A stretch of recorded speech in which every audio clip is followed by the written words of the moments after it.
আছে, আপনারা যে বাধ্য করে তার কথা ভুলে দেন না। আপনারা কি করবে বলেন? আপনারা খুন করবে? আপনি প্রায় 80 বছর বাঁচছেন, আর কয় বছরই বা বাঁচবেন? আপনি কি খাবেন, কি বাঁচবেন? আপনি বরং যদি আপনার আর্মি মেরে ফেলে, আপনার যদি ভারতীয় আধিপত্যবাদ গুলি করে, আপনাকে যদি হত্যা করা হয়, কিন্তু সেই রক্তের বিনিময়ে যদি আপনি শহীদদের রক্তের বিনিময়ে নতুন বাংলাদেশ গড়ে যেতে পারেন, আগামী 1000 বছর বাংলাদেশের মানুষ নামাজে প্রার্থনায় আপনার জন্য শুধু দোয়া করবে।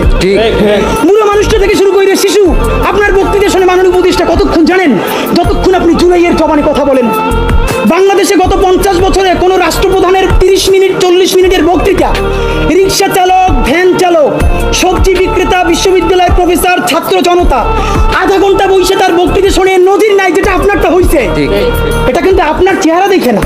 আপনি রাজনৈতিক দল করছিলেন, ফেলও করছেন, কিন্তু এইবার যে আপনার এই বাংলাদেশের পক্ষে হৃদয় নিংড়ে ভালোবাসা, আপনি যখন বক্তৃতা করেন আপনি আর্টিফিশিয়াল কিছু বলেন না, কিন্তু আপনি যখন ঘোষণাপত্র বললেন আপনার চেহারায় আর্টিফিশিয়াল ছাপ। ইদানিং আপনি স্ক্রিপ্ট দেখে দেখে বক্তৃতা করেন, এগুলো আমরা চাই না। মাননীয় প্রধান উপদেষ্টা আপনার একটা কথা বলি, আমরা আগেও বলেছি এই সরকারের সকল উপদেষ্টার এক পা অন্য দেশে, বিপদ হইলে ভাইগে যাবে, কিন্তু আমরা দৃঢ়ভাবে বিশ্বাস করি আপনি ভাগবেন না। এর প্রমাণ, আপনি যদি ভাগতেন পৃথিবীর কোন দেশ আপনারে রাখতে চায় না বলেন?